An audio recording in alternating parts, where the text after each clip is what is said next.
So let's talk about New Ireland and the Trobriand Islands.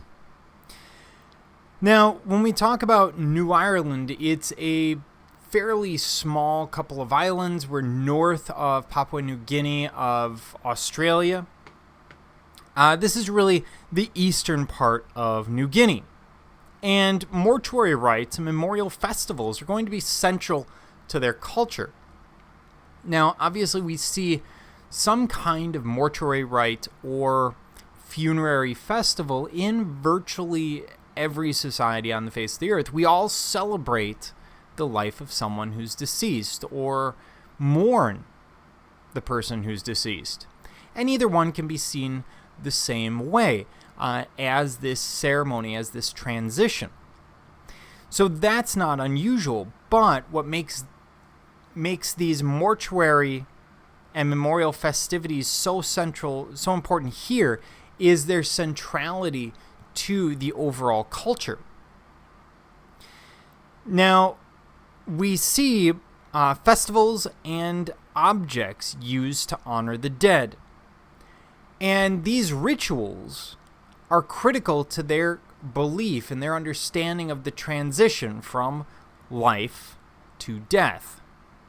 It also promotes community and will stimulate the economy because these are massive ceremonies. People will travel for them.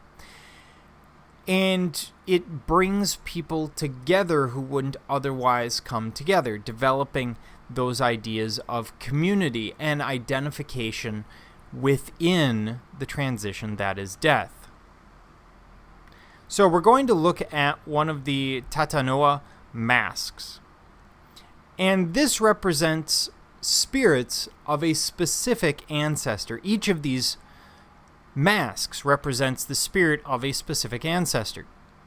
They're generally made out of soft woods, vegetable fiber, and rattan. And hair duplicates a style once common amongst the men. And we're going way back when we talk about the style common among men. We're talking about styles of hundreds of years ago, not styles you would see today. The eyes tend to be inlaid with shell, making them look really sort of disturbingly realistic. And we see colors used which are associated with war, magic, and violence, because death was so commonly tied to violence in many of these societies. These are stored for future use rather than destroyed. Now, this sets them apart from many of the African masks that we've seen in other sections.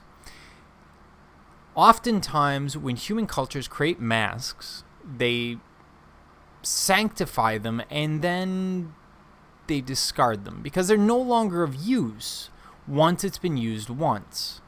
In this case, they're saving them.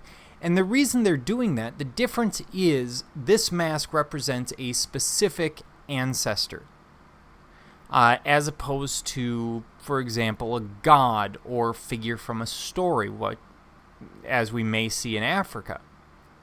Because it's a specific ancestor, and it represents that ancestor spirit obviously hasn't ceased to exist. Their magic is still there, and as they see it, it's imbued in this individual mask, as opposed to being imbued temporarily in this mask for that single purpose, as we would see elsewhere. So these are funerary masks. The funerary ceremonies are massive and draw the communities together. Each one of these masks representing a specific ancestor.